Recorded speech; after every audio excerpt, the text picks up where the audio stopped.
Banyak orang nggak tahu, Didi itu lebih jahat daripada yang mereka kira. Mulai dari punya pulau pribadi buat jebak orang-orang, sampai punya terowongan rahasia di bawah rumahnya. Dan ini dia 10 fakta paling aneh soal P. Diddy.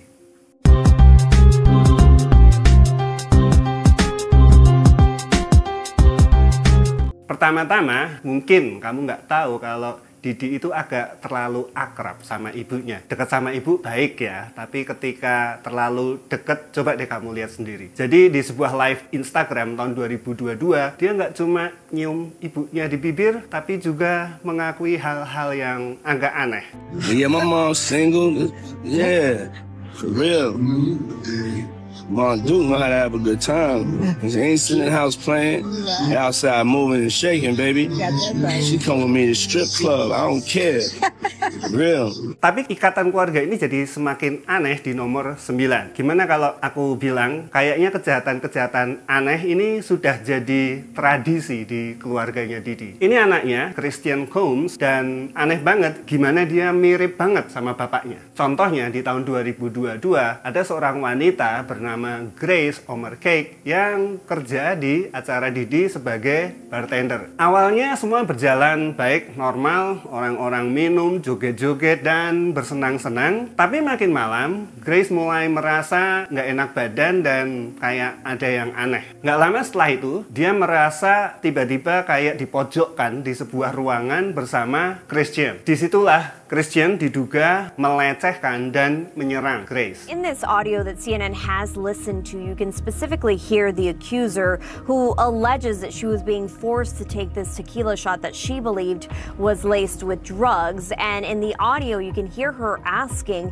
Christian Combs if she was being drugged, and he answers, "Take the shot." Setelah berjuang buat bisa lepas dari Christian, akhirnya Grace berhasil kabur, tapi dia nggak pernah lupa kejadian itu. Sampai akhirnya di bulan April 2024, Grace menggugat Christian atas tuduhan meracuni, menyerang, dan menyebabkan stres emosional. Untungnya dia dapat bantuan dari produser musik Lil Rod Jones untuk membuktikan kalau semua itu benar. Karena kabarnya Lil Rod Jones ada di ruangan yang sama saat kejadian itu. Bahkan dia punya rekaman lengkap tentang insiden itu. Jadi walaupun kasus ini masih berjalan, ada kemungkinan Christian bisa bernasib sama kayak ayahnya dan menghadapi hukuman penjara bertahun-tahun. Tapi ya bagusnya berarti Didi mungkin bakal enjoy kan di penjara, nggak kesepian karena ditemani anaknya. Karena untuk fakta nomor 8, gimana kalau aku bilang bahwa bagian favorit Didi di industri musik adalah bobok bareng sama rapper. Nggak cuma sekali, dia ngaku tidur bareng sama si Usher, teman baiknya dari dulu. That's my brother right here from day one. We used to wake up and damn, pause, but like just I mean, back in the days when he was like 10 and I was a little bit older, his older brother, we used to fight over the Frosted Flakes. But it's my brother for real. We used to actually wrestle off of the Frosted Flakes because he used to always get up early. Now he's one of the richest stars in the world. And You know, Puff is making jokes about how they used to wrestle for the Frosted Flakes in the morning. And yeah, I bet they did. Somebody frosted somebody flakes without the milk. Dan nggak cuma Usher, banyak orang di industri musik yang bilang kalau Didi itu juga tidur bareng dengan rapper-rapper top lainnya. Bahkan mantan bodyguardnya, Gene Deal, ngaku dia ada di depan pintu hotel pas Didi dan Ja Rule lagi asik-asikan. Next thing you know, somebody rang the doorbell. We had the presidential suite where we was at. So I opened the door. The dude said, "Yo, I'm here for my cousin." I said, "Who your cousin?" And he said, Ja Rule. I said, "Well, he busy right now." He said, "You busy doing what?" I said, "He with Puff. They're in the room. They busy. They don't want to be bothered." He said, "Well, I'm going in there." He tried to bum rush me. I grabbed his and threw him against the piano. Puff and Ja Rule runs out the room. Puff got his towel. Ja grabbing his towel, but they butt the naked. And Puff said, "Yo, G, what happened?" I said, "He tried to get in the room. I told him he couldn't get in the room." Puff looked at Ja. He said, "Yo," Ja said, "You ain't want to go in that room because there's a lot of freaking going on." Didi juga dilaporkan menyewa pekerja seks pria untuk dirinya sendiri. Dan bahkan ada yang bilang dia pernah tidur sama rapper Meek Mill. Didi udah bertahun-tahun mempermainkan para artis. Karena untuk fakta nomor 7, kita harus bicara soal gimana Didi merusak masa kecil beberapa musisi terkenal. Ini semua berawal di tahun 2016 pas Usher wawancara di acara Howard Stern Show dan bilang dia pernah tinggal di tempat yang namanya Puffy Flavor Camp waktu umurnya baru 13 tahun. I moved to New York City and I lived with Sean Puffy Combs for a year. That's the crazy thing. Now that was L.A. Reid's idea, right? We're sending you over to something called Puffy Flavor Camp. There you go. Ingat ya, saat itu umurnya Didi 23 tahun dan tinggal serumah sama Usher yang masih anak-anak. Tapi itu belum yang paling gila karena setelah diselidiki ternyata Didi sudah lama banget ngasih pengaruh atau grooming artis-artis muda. Nama-nama kayak Danity Kane, Lil Rod, Young Miami, Daphne Joy, dan Cassie semuanya mengaku pernah diganggu atau dimanipulasi atau di grooming sama Didi saat mereka masih di bawah umur. Beberapa dari mereka bahkan sampai mengajukan tuntutan hukum atas Didi. Tapi ada satu bintang yang belum pernah ngomong, ya aku nggak bisa mikir kalau Didi juga pernah meng-grooming dia. Tentu saja yang kita bicarakan adalah Justin Bieber. Waktu Justin masih umur 15 tahun, dia pernah bikin video bareng Didi. Bilang kalau mereka itu bakal menghabiskan waktu 48 jam buat melakukan hal-hal gila. Check this out, yo. Justin, you ever seen the movie 48 Hours? Right now, he's having 48 hours with Diddy, him and his boy. They're having the times of their lives, like you know, where we hanging out and what we doing, we can't really disclose, but it's definitely a 15-year-old's dream. I don't have legal guardianship of him, but for the next 48 hours, he's with me. So, and we gonna go full crazy. Aneh nggak sih kedengarannya orang dewasa bilang bahwa dia mau melakukan gila-gilaan bareng anak umur 15 tahun. Beberapa tahun kemudian, mereka berdua bikin video lanjutan. Dan di sini Didi kayak menekan Justin, kenapa dia jarang menghubungi dan nggak pernah ngajak nongkrong lagi. Everything's good? Selling out arenas and everything? Starting to act different, huh? You ain't been calling me and hanging out the way we used to hang out. Well, I mean, you try to get in contact with me, through all my, partners and whatnot. Mm-hmm. But you never really got my number, so. Correct. Okay. My number? Yeah. I'm gonna tell you my number. Yeah. Sekarang dengan semua yang kita tahu soal Didi dan Puffy Flavor Camp-nya, kelihatan banget kalau dia itu mungkin melakukan hal-hal yang sama ke Justin, kayak hal yang dia lakukan ke artis-artis muda lainnya. Ya, kita cuma bisa berharap Justin baik-baik saja ya. Untuk fakta nomor 6, aku yakin kamu nggak tahu kalau Didi itu pernah menyebabkan 9 orang meninggal cuma demi dirinya terkenal. Jadi di bulan Desember 1991, Didi baru aja mulai dikenal di industri musik dan dia pengen jadi wajah baru di dunia hip hop. Dia mutusin buat ngadain pertandingan basket antar selebritis di New York. Masalahnya, Didi nggak benar-benar tahu cara ngatur acara itu dengan baik. Jadi waktu pertandingan dimulai, lebih dari 5.000 orang datang. Padahal kapasitas arenanya cuma separuhnya. Dan beberapa menit sebelum pertandingan dimulai, situasi sudah jadi kacau balau. Orang-orang yang nggak dapat tiket, nggak bisa masuk, mulai menerobos penghalang dan memaksa untuk masuk ke dalam stadion. Sampai dorong dan ngerobohin petugas keamanan dan menginjak-injak siapapun yang ada di depan mereka. But then thousands more come. Talking about almost, I would say it was 10,000 people outside. And they were just crushing people down at the bottom of the stairs. Saying, you see people just laid out. I'm talking about kids completely limp, laid out. We got a lot of people here dead in the gymnasium, please. Tapi anehnya buat Didi malah menganggap itu layak. Dia menganggap tragedi ini adalah awal dari ketenarannya. That's really how I started to become famous. Was through a tragedy. I remember one time somebody said, you're a tragic hero. And I said, what does that mean? And they were like, in Shakespeare, he always has a tragic hero. Tapi Didi seharusnya nggak bangga sama fakta nomor 5 ini. Aku yakin banyak dari kalian yang nggak tahu alasan utamanya sebenarnya kenapa sih dia sering gonta-ganti nama. Ternyata itu adalah buat menutupi kejahatan-kejahatannya di masa lalu. Jadi selama bertahun-tahun, Didi melakukan berbagai hal gila buat menghilangkan bukti. Contohnya, dia sering banget bikin undangan pesta yang nanti undangannya itu bisa hancur sendiri setelah dibaca sama orang-orang. Jadi kayak di film Mission Impossible itu. You used to invite me to your parties. You did? Yeah. You did. I remember I got an invite from you once. This is true. You used to have these crazy parties, and one invite was it self-destructed.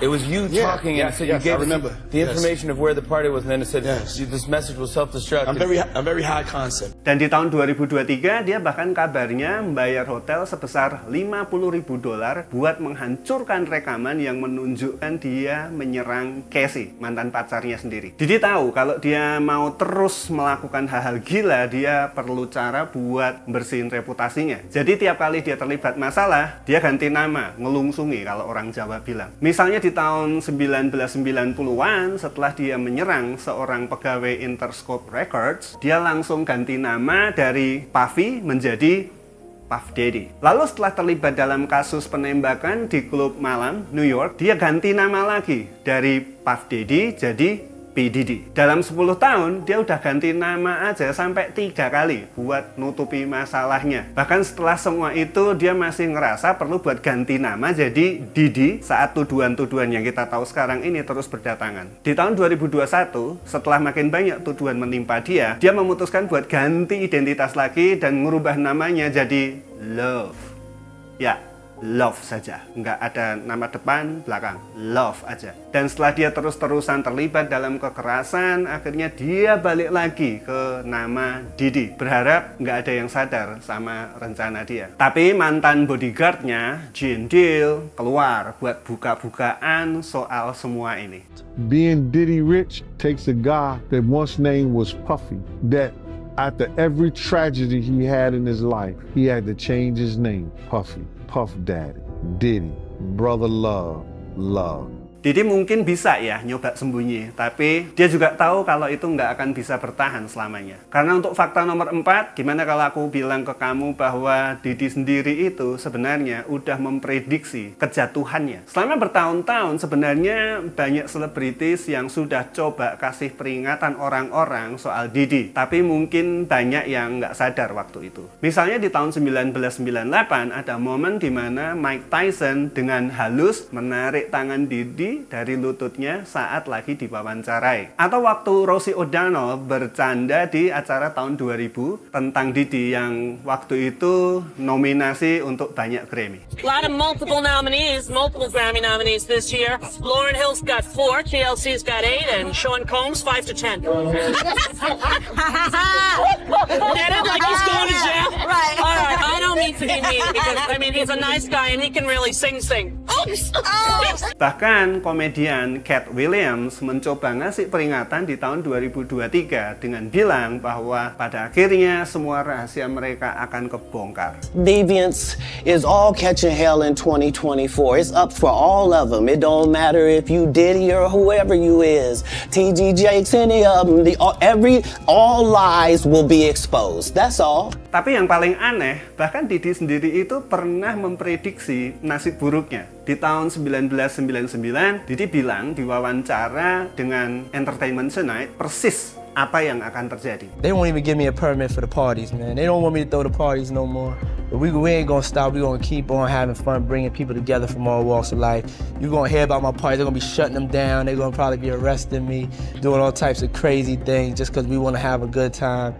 Tapi aku yakin kamu nggak tahu fakta nomor 3, yaitu bahwa Didi pernah mencoba membunuh 3 rapper legendaris sepanjang masa. Di tahun 90-an, dunia rap dikuasai oleh Biggie Smalls atau Notorious B.I.G., sahabat Didi yang juga terikat kontrak dengan label Bad Boy Records milik Didi. Dan ada rapper West Coast rivalnya, yaitu Tupac atau Tupac Shakur. I sold 5 million in 2 months. Biggie album been out 2 years. He's barely touching 2 million. He got everybody in New York in his videos and still barely touching 2 million. I've been out 2 months. My shit sold 5 million with 2 videos out. I'm just starting. Di masa itu, Tupac adalah rapper nomor 1 di dunia dan semua orang mau jadi kayak dia atau kerja bareng dengan Tupac. I know that Biggie and Puffy are here tonight. Did you see them? Do you have anything to say to them at all? Nah, but even if we saw them, we are businessmen. We are not animals. It's not like we're gonna see them and rush them. So if they want to come and use this business opportunity to get on some gangster, you know, we do that better than anybody. Tapi di tanggal 7 September 1996, Tupac ditembak saat dia lagi di dalam mobilnya.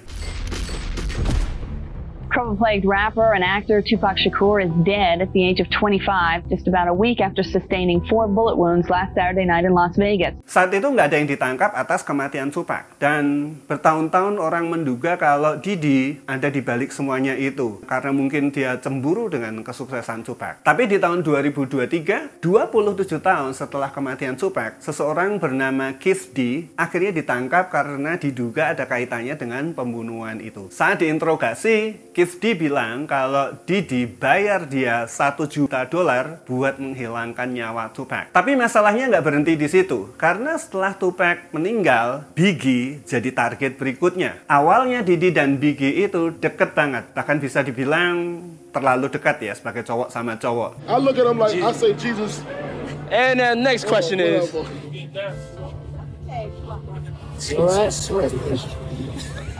Love you. Tapi mungkin akhirnya Biggie capek dengan semuanya itu dan dia bilang ke Diddy kalau dia mau keluar dari Bad Boy Record. Dia mungkin berniat mau menjauh dari Diddy. Dan buat Diddy, ini kesalahan besar karena satu hal yang kamu perlu tahu tentang P. Diddy adalah dia benci dengan yang namanya persaingan. Jadi dia undang Biggie ke California buat rekaman album barunya dan ngerayu dia supaya mau tetap di Bad Boy Record. Tapi di salah satu sesi rekaman Biggie, ada geng dari West Coast datang ke studio bersenjata lengkap dan nembak Biggie sampai tewas. Biggie was loved in the neighborhood. His funeral was a massive event. When someone put on Hypnotize, the whole place erupted. Setelah semua kejadian itu, banyak orang mulai mempertanyakan, kenapa ya Diddy kok mengundang Biggie ke LA, padahal dia tahu bahwa Tupac baru saja ditembak. Gene Deal, mantan bodyguard Diddy, bilang kalau semuanya itu adalah jebakan dari Diddy. Why the hell would you rent studio time in LA for him to finish your album when in fact you got your own studio Daddy's house? Let's keep it a buck. Let's stop this bullshit, man. Puff ain't want none of that beef. So what I'm gonna do is, y'all want the sheep? I'm gonna put him out the pasture. Dan ternyata sampai sekarang Diddy masih coba menghabisi beberapa rapper lain. Di awal tahun 2024, ada laporan mengejutkan soal Diddy yang katanya pernah coba membunuh rapper namanya Kid Cudi. Menurut pengakuan mantan bodyguard Diddy yang lain, Roger Bounce, Diddy jadi cemburu waktu mantan istrinya, Casey, diduga menggoda Kid Cudi di tahun 2012. Diddy kabarnya pernah bilang ke Casey kalau dia bakal ngeledakin mobilnya Kid Cudi. Dan bener aja, nggak lama setelah itu, mobil Kid Cudi beneran dibakar sama orang. Mr. Combs told Miss Ventura that he was going to blow up Kid Cudi's car and that he wanted to ensure that Kid Cudi was home with his friends when it happened. I heard about that. I definitely heard about that. And I found it quite funny that the car actually did get blow up. So I would say that was accurate.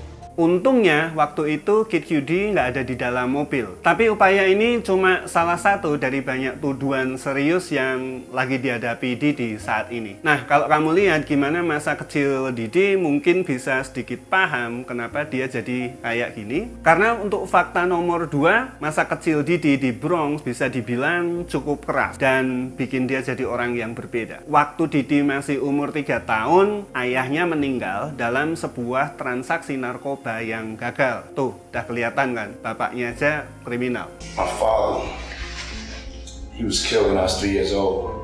I don't have like a lot of memories of my father. Setelah itu, ibunya mutusin buat pindah ke Mount Vernon, New York, buat ngasih Diddy dan keluarganya kehidupan yang lebih baik. Tapi tinggal di kota baru ternyata nggak banyak bantu, malah justru bikin hidup mereka makin sulit. Karena ibu Diddy sibuk kerja sampai 3 pekerjaan sekaligus buat biayai sekolahnya Diddy, jadi Diddy sekolah di swasta, dia jadi sering nggak ada di rumah. Tumbuh tanpa orang tua di sekitarnya, Diddy akhirnya menjadi sosok yang keras. Awalnya dia mulai dengan bahkan jualan narkoba boy. Drugs for like a day. And I got chased by helicopters, doors got kicked down. It probably like the unluckiest day for a drug dealer. I was willing to do anything to get to it. Setelah itu, dia kehilangan keperjakaannya di usia 12 tahun dan sering banget terlibat perkelahian. Salah satu perkelahian ini malah disebut-sebut yang membuat dia jadi sosok yang keras kayak sekarang. Grandma would send me to the store to get us cigarettes all the time. This one time somebody, a kid came up to me and said if I didn't give him my money, he would beat me up. So I gave him my money. I came back home without the cigarettes. So my mother had told me if I didn't go back and get the money, I couldn't come home. I left crying. I found a guy that told me he had to give me the money back. And then we had a fight and he kind of beat me up. But I told him like I couldn't go home. He beat me up only once. I couldn't go home unless I had got the money. But my mother, she was dead serious. I could have stayed out there for days. My mother was, I guess, raising me for the real world. She was always told me if somebody hit me, make sure I hit them back harder. Make sure they never hit me again. Make sure I fucked them up. Tapi lihat, masih ada satu fakta terakhir yang lebih gila, bahkan bisa bikin merinding. Untuk fakta nomor 1 ini soal pesta gila-gilaan Didi yang sering banget dibahas. Tapi ada satu sisi gelap yang jarang diketahui orang. Jadi, waktu tuduhan-tuduhan terhadap Didi mulai bermunculan di tahun 2024, ada yang buka soal Freaks Off, pesta rahasia Didi yang katanya super liar itu. Di pesta-pesta ini ada alkohol dalam jumlah yang banyak, ada baby oil, dan para peserta yang sampai harus dapat infus buat bisa bertahan hidup karena kondisi yang terlalu mabuk. Bahkan ada yang bilang kalau beberapa orang itu dipaksa atau ditahan di pesta itu. Didi sendiri pernah bilang di tahun 2002 kalau dia itu bahkan gembok ngunci perempuan-perempuan di pestanya. If you don't have what they need, they're gonna leave. Right. Gotta keep them there. Right. You need locks on the doors. Okay, this is sounding kind of dangerous now. It's a little kinky, but yeah. Banyak yang hadir di pesta-pesta Didi pernah ngelihat hal-hal yang gila. Tapi freak off yang sebenarnya itu diselenggarakan di tempat lain, tempat yang lebih rahasia. Di bulan September 2024 muncul laporan kalau di rumah Didi ada terowongan rahasia yang terhubung dengan gua tersembunyi. Polisi juga nggerebek rumah Didi dan menyita lebih dari 1000 botol baby oil, senapan AR-15, dan narkoboy dalam jumlah besar. Court documents now reveal authorities located AR-15s, narcotics, and more than 1,000 bottles of baby oil lubricant in those raids. Banyak yang percaya bahwa baby oil itu adalah cuma kedok buat nyampur cairan ekstasi. Karena nggak ada alasan logis buat punya segitu banyak baby oil di rumah yang nggak ada bayinya. Penampungan bayi aja nggak pernah nampung sebanyak itu. Bahkan pengacara Didi mencoba nutupin. I don't think it was 1,000. I think it was a lot. I mean, there's a Costco right down the street. You know, I think Americans buy in bulk, as we know. Tapi Costco langsung klarifikasi. Mereka bilang bahwa mereka nggak pernah jual baby oil sebanyak itu. Apapun kebenarannya, satu yang pasti, Didi bukan orang yang seperti dikira banyak orang. Dan cepat atau lambat, semua rahasianya itu bakal terbongkar. Oke guys, terima kasih udah nonton video ini sampai selesai. Jangan lupa share, like, dan subscribe supaya kamu selalu terupdate dengan konten-konten berikutnya dari channel ini. Sampai ketemu di video berikutnya dan ciao.